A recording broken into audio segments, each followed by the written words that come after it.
Charla sobre la familia, esta tertulia.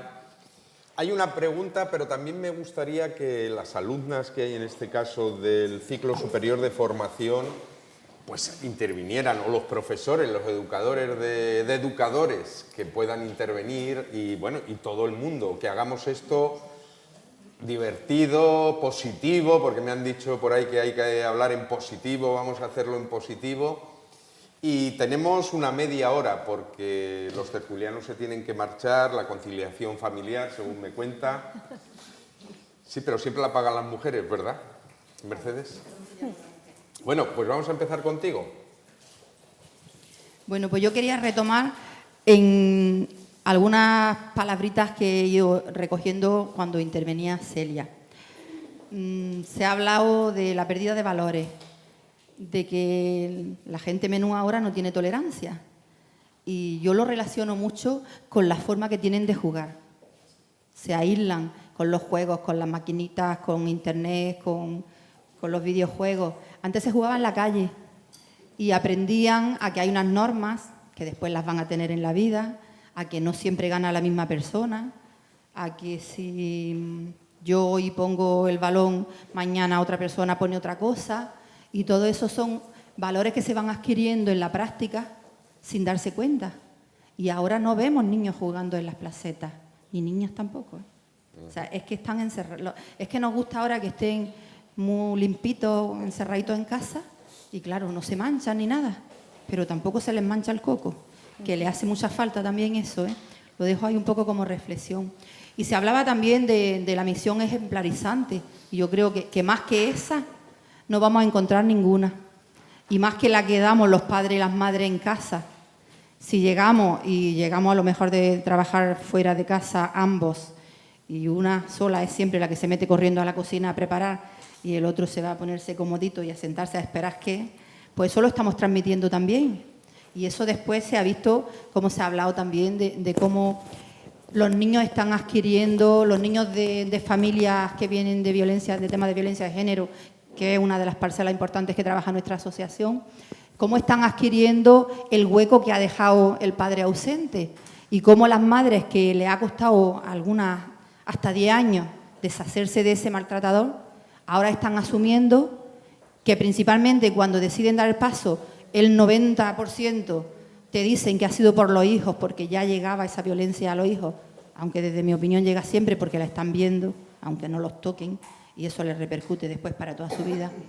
Y te dicen que han dado el paso por eso. Y ahora ellos son los que han ocupado ese hueco y ellas vuelven a sufrirlo. Entonces, comentábamos antes la importancia de la familia, de la red extensa de la familia en apoyar eso. Que no se encuentre esa mujer siempre sola ante esa situación. Porque la principal victoria del maltratador es aislarla de la familia para poder entrar a ese ciclo de violencia, y si cuando consigue salir con el trabajo que cuesta, con todo el proceso que sabemos que tiene que pasar, después la familia se queda un poco fuera, en los márgenes, pues esa mujer no va a levantar cabeza en la vida. Entonces pensemos también un poquito en eso, no sé si veis que por ahí va un poquito, y el tema del aislamiento, vuelve a entrar otra vez ella en la rueda del aislamiento.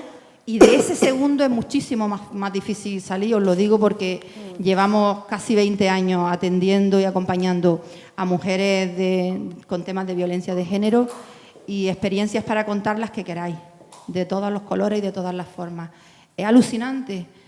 Bueno, no sé, pues la primera, para mí se quedó marcada, ¿no? La primera mujer que tú atiendes cuando acabamos de hacer los cursos y nos preparamos para esto, una mujer con 72 años que te llama y te dice, mira, hoy me iba a separar de mi maltratador, pero mis hijos me lo han impedido. La primera vez que me pegaron fue recién casada, en la noche de boda. Después me han pegado prácticamente a diario. Le he comentado a mis hijos siempre cuando estaban delante que el día que se casase el último me iba. Hoy se ha casado mi hija pequeña. Me he reunido con ellos y le he dicho que no vuelvo a la casa, que me iba a donde fuese. Y me han dicho que qué vergüenza con la edad que tengo, ¿vale? Para que veáis dónde influye la segunda victimización con respecto a los hijos, ya no tan pequeños, bastante mayores, pero claro, con un estatus que oye, como yo sí tengo una academia y el otro que es médico y la otra que es abogada, ¿cómo le voy a contar yo a mis amigos que mi madre con 72 años se va a separar? Es un poquito fuerte que los hijos al final acaben pensando esas cosas. Y hablábamos también de cómo es necesario ahora que las familias, que ya sabemos que hay gente que no trabaja nadie porque no hay trabajo, pero que para mantener una familia en condiciones ahora hacen falta los 2 sueldos. ¿Y qué está pasando con esos niños de esas familias? Los están educando los abuelos y las abuelas, con todas sus mejores intenciones del mundo, pero están transmitiéndoles roles que nos transmitían a nosotros. Entonces también están asumiendo estas criaturas un descontrol de cabeza, porque en su casa sus padres más jóvenes les marcan unas pautas y luego el tiempo que están con sus abuelos y sus abuelas les marcan otras que acaban no sabiendo ni siquiera cuáles son las de verdad. Yo he presenciado discusiones entre un niño y su madre diciendo, es que tú me dices eso, pero la abuela es más mayor y me ha dicho esto. Entonces, como la abuela es mayor, manda más. Y decir, ¿en qué quedamos? Comentábamos antes que estamos trabajando en las asociaciones estos temas y a lo mejor sería bueno que los pasarais para arriba también cuando esto llegue ya a las propuestas que tengan que hacer los políticos. Se están contando todavía cuentos que me contaban a mí, que tengo 57 años. Pero no solo es que se están contando, es que están en las bibliotecas de los colegios y se están dando préstamos de esos cuentos, por favor. Es que es muy fuerte que este gobierno esté invirtiendo dinero en temas de igualdad y que por abajo no se esté haciendo prevención. ¿De qué sirve toda esa jornada nueva que hay de cuentos con nuevos roles familiares, con nuevas formas de expresarse, con nuevas formas de ver la vida y que se siga leyendo ahí Caperucita? Es que es alucinante, Cenicienta. ¿Qué imágenes estamos dando de las mujeres y de los hombres? ¿Qué le volvemos a decir a los niños que tienen que ser los salvadores del mundo, que para ellos también es muy pesado, ¿eh? Pero ¿y qué imágenes le estamos dando a las niñas de que tienen que ser calladitas y sumisas y que te quepa el pie en el zapato, que si no te cortan los dedos, vamos, porque tiene que ser así? Y luego nuestra televisión pública, por favor. ¿Qué estamos transmitiendo con tanta copla? ¿Qué estamos analizando en las asociaciones las letras de las coplas? ¿Qué rol de mujeres, de amores y de hombres se está transmitiendo con las letras de las coplas? Os quedaríais alucinando si vinierais a una sesión de las que hacemos en las asociaciones cuando las mujeres, que incluso a algunas les encanta cantarlas, y cuando ven la letra por delante, cuando se la ponen en un papel y la tienen que leer, y decir, ¿esto está diciendo esto? Si esto lo llevo yo toda mi vida cantando. Yo no sabía que decía esto, porque nunca te has parado a verlo escrito y a leerlo. Eso es muy importante. Y eso nos lo está metiendo Canal Sur por los poros de la piel. Yo creo que has dado unas claves fundamentales, se nota que trabajas en temas de violencia de género, y para mí es muy importante el papel precisamente de la familia como en la prevención de la violencia de género. El tema, por ejemplo, yo es algo que siempre hablo, porque también como madre me pasa, el tema de la televisión, y ya no solo eso, sino lo peor es el neomachismo, es decir, cuando nos lo visten de moderno. Entonces, yo eso de llevar a mi hijo a un cumpleaños y que todas las niñas sean princesas, y todos, es como, pero vamos a ver, hemos intentado cambiar el rol tanto tiempo y volvemos a lo mismo. Entonces Disney está diciendo, no, las chicas, hasta que no encontréis al príncipe no estáis completas, tenéis que cuidar y seis dulces, y los chicos tienen que ser superhéroes fuertes, y entonces, ¿en qué hemos evolucionado? Realmente eso, yo creo que es necesario, es uno de los temas que yo siempre, cuando hablo con gente con responsabilidad política, ¿no? Hablo de que sé que está, pero que hay que trabajar más. El tema de los contenidos en televisión y de la publicidad, porque los niños están continuamente recibiendo publicidad. Y es verdad que en eso la familia tenemos que dar esa visión crítica, ¿no? Masticarle eso, que ellos vean pues realmente eso que es decir, nos están vendiendo que tú eres mejor si haces esto así, si llevas esta purpurina, y no es. Entonces, en eso es muy importante que tanto que demos ejemplo los padres y madres, porque le vamos a enseñar, le estamos diciendo cómo ser hombre y cómo ser mujer. Entonces, tanto eso como el digerir esos mensajes que nos vienen a lo mejor de programas pues de otros países o incluso de aquí, que se nos vende como muy moderno, pero al final es lo mismo, ¿no? En un foro que fui hace poco sobre el tema de violencia de género se hablaba de, pues eso, de programas, por ejemplo, como lo de mujeres, hombres y viceversa, ¿no?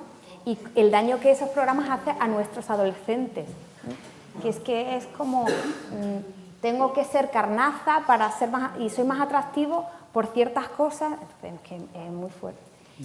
Y luego, por otra parte, ya de lo que has comentado... Si me permites que te interrumpa, en otra época, por ejemplo, Rubens tenía otro modelo y era el modelo de esa época. O sea, siempre ha habido modelos, ¿no? Sí, pero el problema no está en... No está en la tele. El problema está en que se da muchísima importancia al físico, es lo que hablamos, por ejemplo, de las nuevas tecnologías, a lo que parece. Los menores, y ya no tan menores, también muchos mayores, para ellos lo importante no es lo que hago o cómo yo me siento, sino cómo los demás ven. Es decir, espérate que me lo estoy pasando bomba, foto, a lo mejor no me lo estoy pasando bomba, pero tengo que hacerme una foto que parezca que me lo estoy pasando bomba y que todo el mundo vea que me lo estoy pasando bomba. Entonces, no se da importancia a lo que se estaba comentando, a las relaciones, el afecto directo, sino a las apariencias. Y eso es algo muy de nuestra época. Vivir para contarlo. Eso es. Bien para contarlo. Y para que los demás me valoren y me pongan 3 estrellitas. Entonces, en eso es fundamental. Hay un refrán en Castilla que dice, ande yo caliente, ríase la gente. Y habría que aplicarlo más, ¿no? Sí. No. Bueno, a mí me gustaría, me ha llamado mucho la atención esta, que yo creo que Celia lo ha abordado, vamos, no hay nada que decir, pero ha habido alguna idea más que has comentado, ¿no? Primero, el tema de los abuelos, que me parece un tema de máxima importancia, porque es verdad que la realidad que estamos viviendo nos aboca muchas veces a apoyarnos en los abuelos. Aquí yo, a título personal, con la posibilidad de confundirme, os diría, desde mi aproximación a temas de orientación familiar, que la responsabilidad es nuestra, de los padres y de las madres. Que quien tiene que definir ese criterio somos los padres y las madres. Y que hace falta sentarse con los abuelos y decir, hasta aquí. O sea, cuando hay algún tipo de injerencia esto es muy importante, porque muchas veces los abuelos son los suegros. O sea, esto puede interferir de muchas maneras y de forma muy grave. Entonces, como criterio yo creo, personalmente, que es responsabilidad nuestra y nosotros marcamos. Entonces, esto parece una injusticia, porque estamos tirando de los pobres abuelos, pero sí es importante que el criterio lo marquemos nosotros. Y esto es algo a hablar, y si no, habrá que buscar algún tipo de tema alternativo. Son situaciones complicadas y que es difícil salir de ellas, pero es que estamos hablando de algo muy importante que tú has dado, digamos, has metido el dedo en la llaga. Y otra cosa que me gustaría comentar es el tema de las actividades en la calle. Todo esto ha cambiado. Yo jugaba en la calle. Yo ahora mismo no sé si mi hijo, el pequeño, pues podría jugar en la calle a las horas que yo jugaba. O sea, quiero decir que muchas veces yo vengo de una gran ciudad y entonces, bueno, pues a veces no tienes esa seguridad, por así decir, ¿no? Esto es una lástima y se ha perdido. Pero el tema de demonizar, el tema de los, por ejemplo, en este caso, los juegos, ¿no? Bueno, que sepamos que hay juegos en red, que sepamos que hay muchísimas buenas prácticas en el entorno del colegio. Aquí están y si no, corregirme, pero hay trabajos colaborativos que se hacen a través de Internet, etcétera. O sea, y pongo un ejemplo,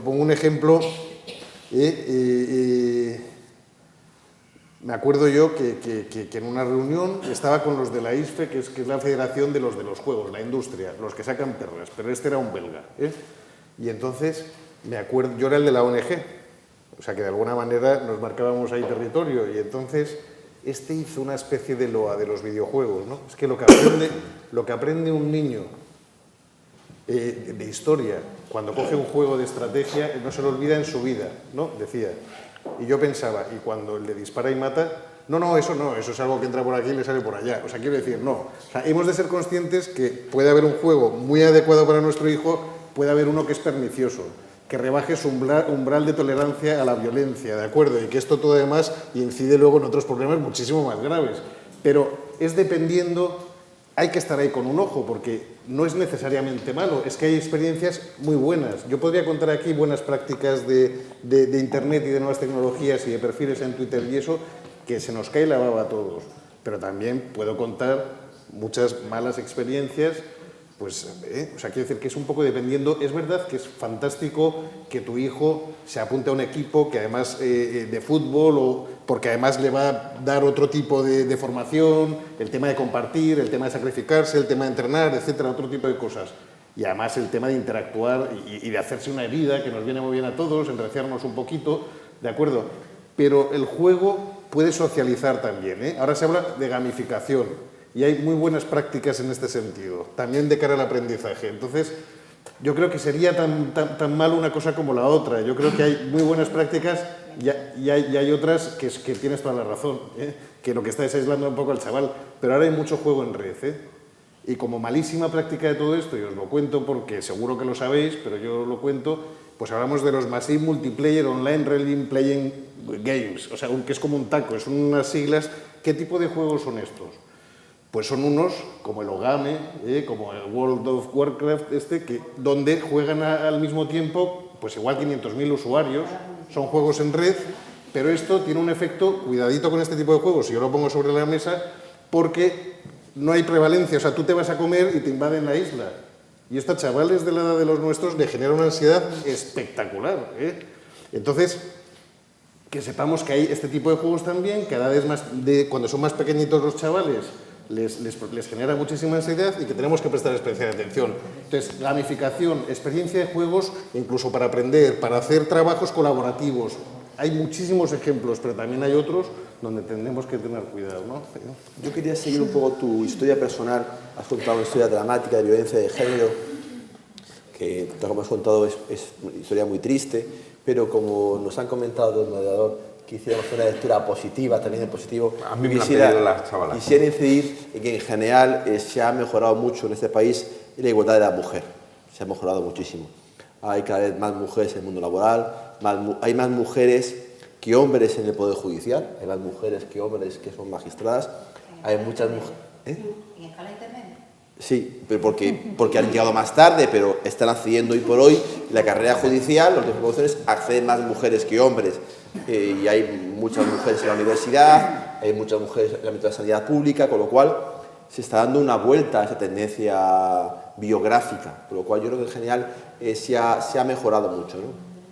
Hay más sensibilidad hacia violencia de género, yo creo que hay más preocupación social, se ha mejorado mucho, lo que no ocurría hace 15 o 20 años. Y aún se puede mejorar más. Yo me acordaba unas palabras del Papa actual, Papa Francisco, que obligaba e incide mucho en que el hombre se implique en casa. Y dice, bueno, puede estar la mujer trabajando en el hogar y el hombre llega y se pone los cascos ahí para... Pues no puede ser, es decir, el hombre tiene que implicarse en la vida familiar, en la vida del hogar, tiene que implicarse con los hijos, tiene que darles tiempo, y aunque el hombre trabaje fuera y la mujer trabaje en casa, tiene que valorar el trabajo de su mujer en casa. La mujer no es la secretaria, no es la auxiliar administrativo, tiene que yo creo que la vida de pareja es fundamental buscar la proyección del otro, que el otro tenga una proyección profesional, una proyección personal, y yo creo que en eso se ha mejorado bastante, porque a la violencia de género es el resultado final de un proceso de desprestigio, de falta de respeto, de falta de autoestima, ¿no? Tenemos una pregunta allí. Sí, buenas tardes. Soy Carlos, vengo del grupo de SAFA, de educadores. Sé que ellas no se van a atrever, soy profe de ellas en una asignatura muy bonita que es de atención a menores y a familias en riesgo. Y lo que hoy estamos viendo aquí, os quería trasladar que nos va a ser muy enriquecedor por eso, porque son temas que damos desde el aula y que lo vemos a nivel teórico, pero hoy aquí tienen la oportunidad de contemplarlo y de verlo de primera persona por profesionales y por padres que estamos aquí. Y después a nivel personal me gustaría primero indicar que estoy de acuerdo con todo lo que se está hablando aquí, que como padre y padre de niñas que son pequeñas todavía, me siento muy identificado y me estoy situando en posibles problemas que me voy a ir encontrando, pero que sí que hay un denominador común que creo que coincide, que es el tiempo. La sociedad ha cambiado, nos hemos transformado, pero lo que sí que coincide en todos los problemas, en todos los cambios que estamos nombrando, indicando hoy aquí, es que El problema principal viene del tiempo, el uso del tiempo que hacemos. Antes empleaba más tiempo, estaban más con mis padres, estaban más conmigo, nos dedicaban más tiempo, y hoy por esos cambios, por la mañana están en el cole, por la tarde van al comedor, o del comedor van directamente a las actividades extraescolares, de una actividad extraescolar van a otra, de otra a otra, y cuando llegan a casa a las 7, 7 y media, 8, la merienda por el coche, entre caminos, llega la ducha y poco más. Cada uno ocupa luego un pequeño tiempo que tiene, uno ve el ordenador, otro se pone con la maquinita, el otro se pone a ver Peppa Pig, y es un poco el tiempo que realmente se disfruta en familia, se comparte, hay tiempo para hablar, y yo creo que en eso es el kit de que existan problemas. Eso. A mí me gusta mucho ver y escuchar al juez Calatayud, y lo indicaba en una de sus cosas. Beneficios de la crisis de la que tenemos ahora, que los padres están más tiempo en casa. Al estar más tiempo en casa, ¿qué es lo que ocurre? Que a los niños no se les estaba diciendo que no. Los niños no saben lo que es ponerle freno, que también ha salido aquí, no saben lo que es, ahora no se puede, eso no nos lo podemos permitir, más tarde. Y ahora, por desgracia, con la crisis, como decíais, los padres ocupan más tiempo en casa. ¿Qué es lo que ocurre? ¿Qué es consecuencia de esto? Que los padres, pues sí se ven en la obligación de empezar a poner frenos. Entonces, para resumir, lo que quería decir era que eso, que creo que el principal problema es eso, el tiempo que le dedicamos y cómo lo empleamos cuando lo tenemos.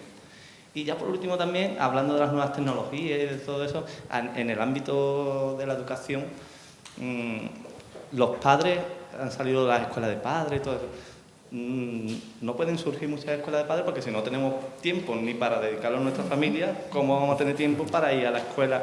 Pero sí que los padres tienen más participación, son un elemento importante dentro de la escuela, entran más, ocupan más tiempo dentro de la escuela. Lo que pasa es que también, y ya eso lo digo, es una apreciación personal, creo que muchas veces pasan más tiempo y son parte más activas, pero no son receptivos a la escuela, sino van a la escuela mucho más, pero van a exigir, van a cuestionar, van a que si tú lo haces de esta forma, que si esto no se hace de la otra. Y ya ahí también, con lo de las nuevas tecnologías, aparecen los grupos de clase. Yo como padre me invitaron a un grupo de clase, pero no duré de la primera tarde, porque la intención era, ¿por qué no creamos un grupo para compartir, para cuando no vaya mi hijo, para cuando no apunte la tarea, cuando se le olvide la agenda, pues podemos estar en contacto y podemos... El grupo es para todo menos para eso.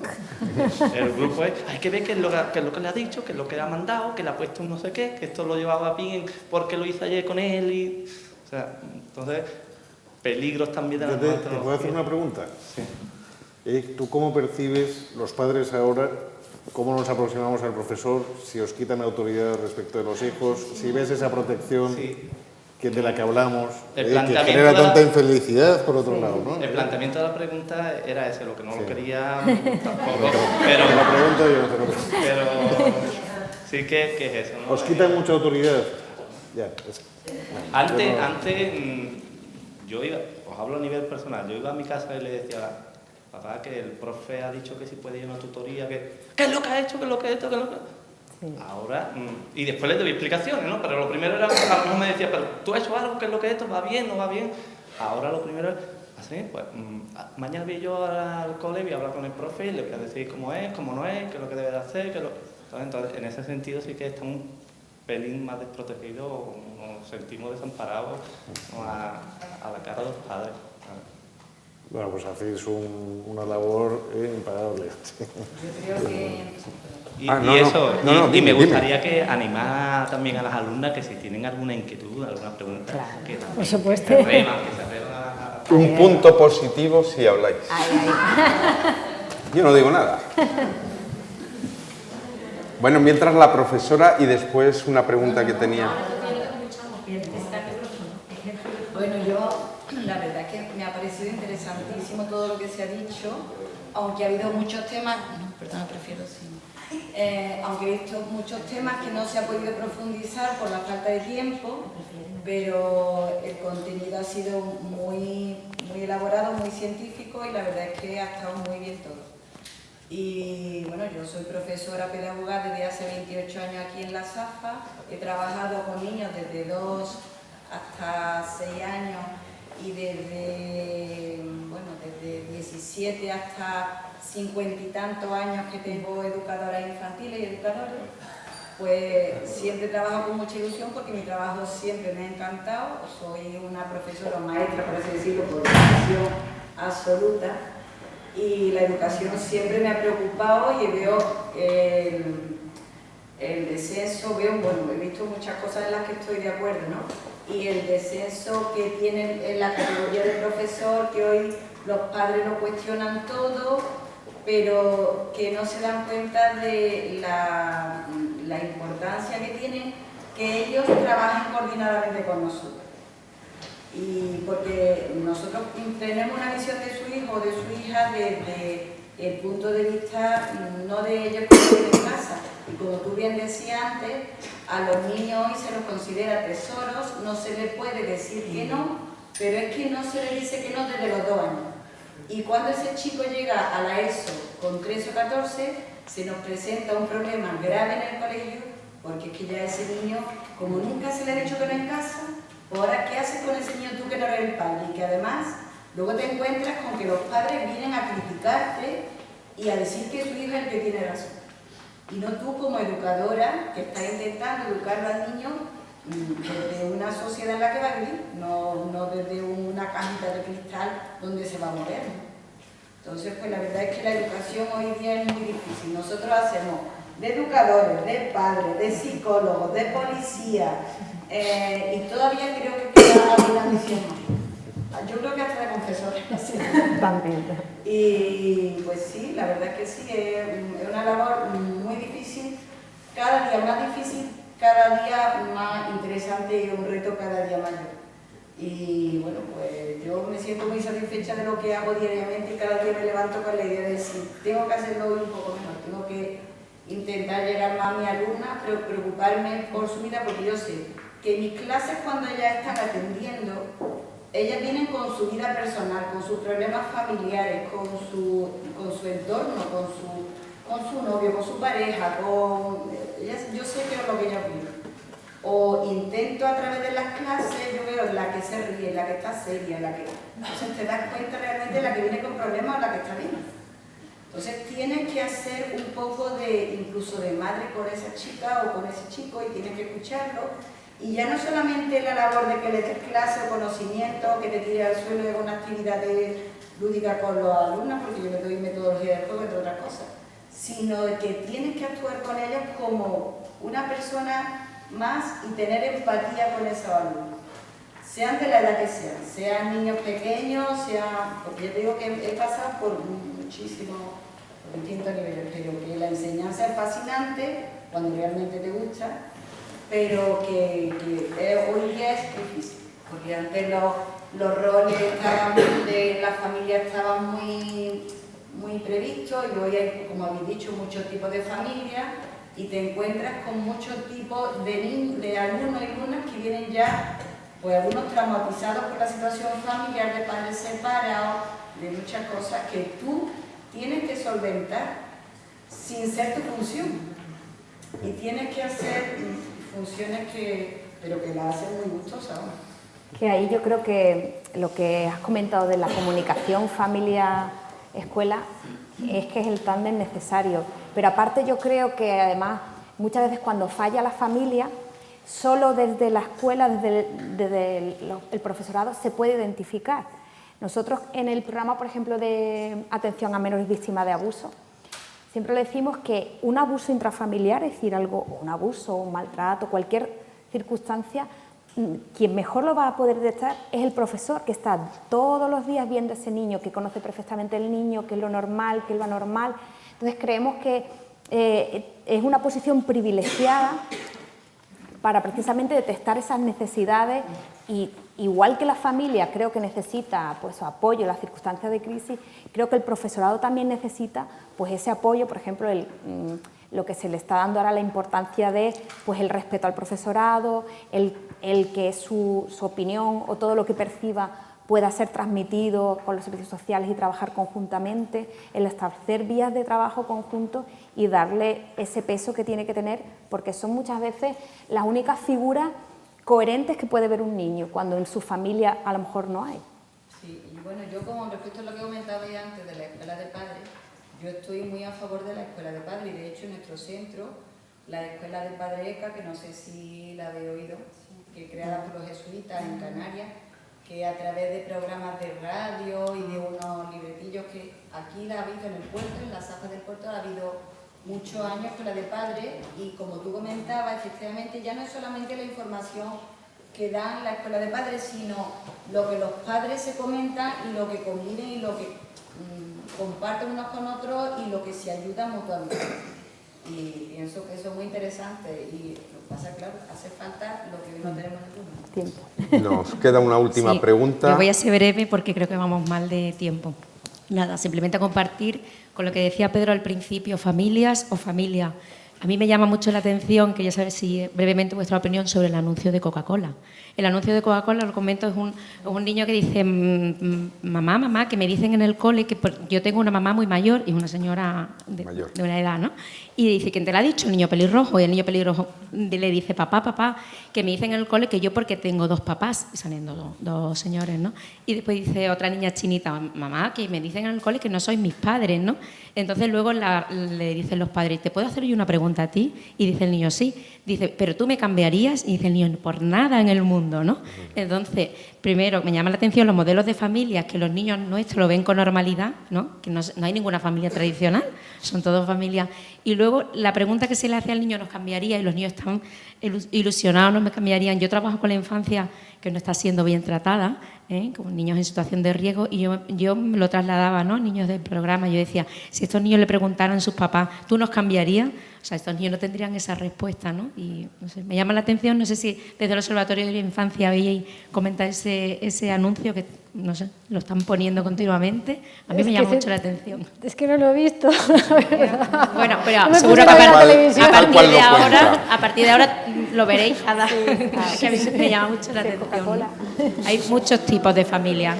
De hecho, esta mañana hablábamos en la radio de un estudio que se hizo en la Universidad de Sevilla, del Departamento de Psicología Evolutiva, que hablaba que los hijos de familias homoparentales tenían, tenían una salud mental, digamos, igual que los hijos de familia tradicional, pero es más, puntuaban mayor en empatía y en tolerancia. Entonces era muy interesante los resultados del estudio.